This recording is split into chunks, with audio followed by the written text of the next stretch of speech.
اللہ، اولاد والی مائیں موجود ہیں، اولاد والی مائیں موجود ہیں۔ عزادارہ نے مظلوم کربلا، اگر کوئی بچہ یتیم ہو، بیوہ ماں ہو، اس بیوہ ماں کے سامنے بچے کے رخسار پر کوئی تماچا مارے، ماں کے دل پر کیسی قیامت ہو سکتی ہے؟ ارے سکینہ کے رخساروں پر تماچے لگ رہے ہیں، ادھر دو بیٹے کا منظر حسین، ادھر حسین امر رمان دیکھ رہی ہے۔ حضرت اللہ، بچی تماچے کھاتی رہی، بچی چینیاں کھاتی رہی، بچی تازیاں کھاتی رہی، یہاں تک کہ زندان شام میں پہنچ گئی۔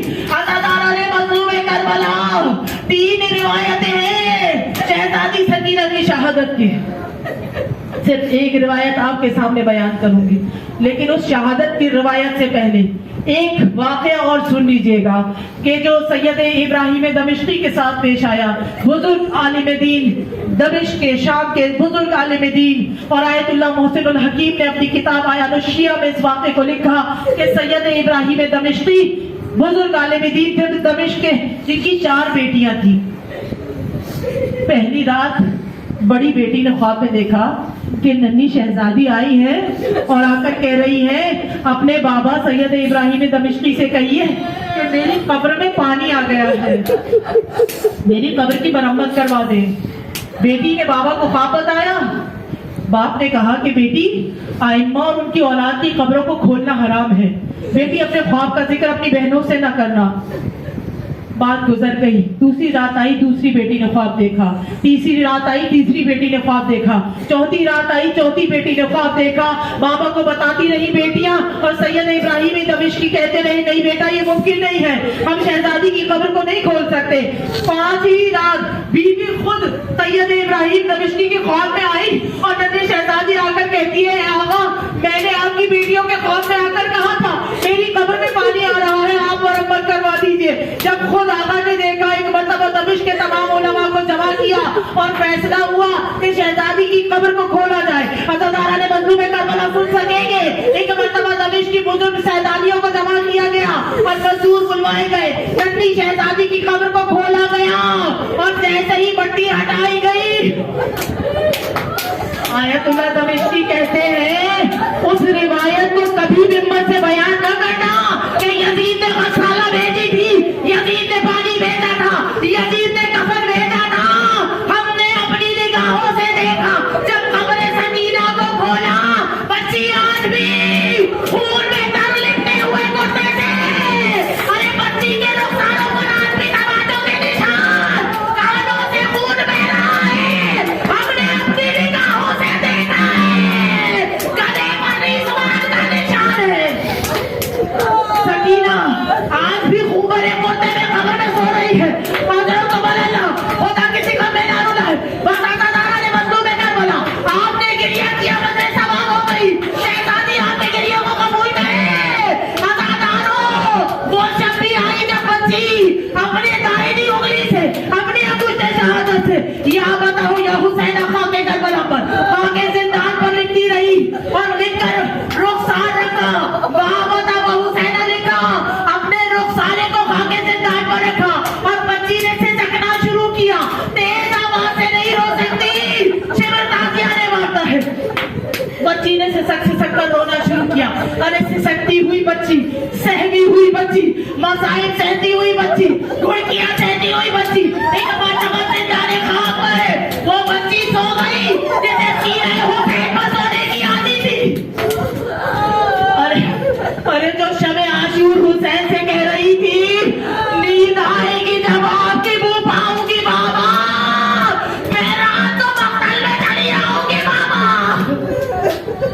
آئے وہ بچی زندان شام پر سر رکھ کے خاک زندان پر سر رکھ کے سو گئی، ایک مرتبہ خواب میں حسین آئے، بابا کو خواب میں دیکھا اور بچی تڑپ کر کہنے لگی بابا اب اور ستم نہیں سہے جاتے، بابا مجھے زندان سے لے چلو، بڑا اندھیرا زندان ہے، بابا بڑا دل گھبراتا ہے، روز اماں سے کہتی ہوں ایک شمع بنا دو۔ آیا دادا ایک مرتبہ حسین نے کہا سکینہ میری بچی آپ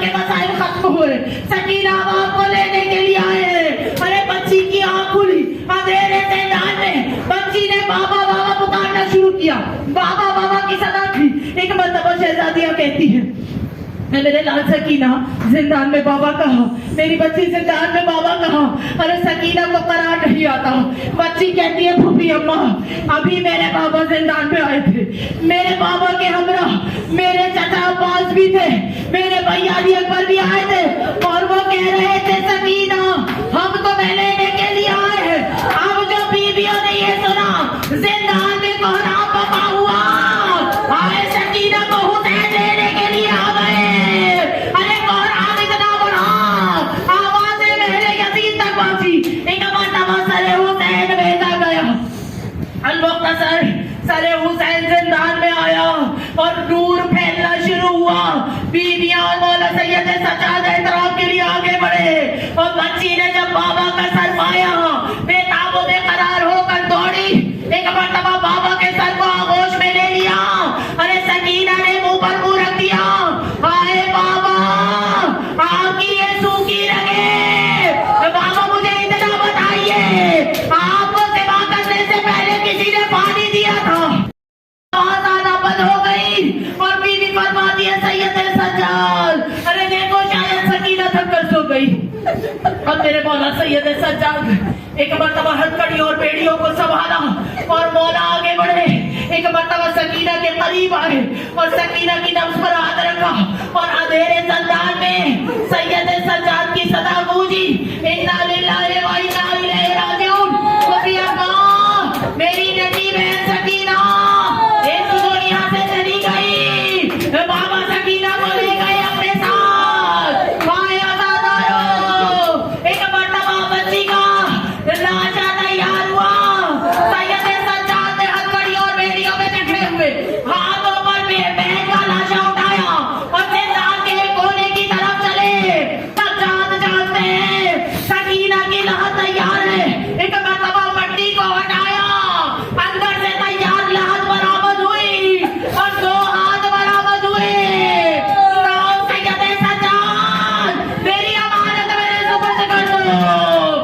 ارے سید سجاد نے بابا کے سپرد امانت کی. اب جو بیویاں سامنے سے ہٹی, ارے نواب نے دیکھا قبر کی مٹی برابر ہو چکی ہے. ارے بیوی تڑپ کر کہتی ہے مجھ سے نہ پوچھا, قبر پہ تختے لگا دیے. ارے کس نے یہ میرے خاک میں ارمان ملا دیے. مقصد سے بشتی توفیق عنایت فرما, ان کی اطاعت و جوانی توفیق عنایت فرما. پروردگارہ جو بے روزگار ہیں صاحب روزگار کرتے یا رب العالمین. جو بیمار ہے واسطہ ہے بیماری کربلا و بیماری مدینہ کا پروردگار تمام بیماروں کو صحت کلی عنایت فرما. یا رب العالمین جو مقروض ہے واسطہ ہے مولا حسین ابن علی کا تمام قرضدار کے قرض کو اپنے خزانے قدرت سے ادا فرما. سید الشہداء کا واسطہ مجلس حسین کی خاطر انہیں اپنے ذات کی گھر عنایت فرما. ہمارے مقامات مقدسات کی حفاظت فرما. پروردگارہ تمام زائرین سید الشہداء کی حفاظت فرما.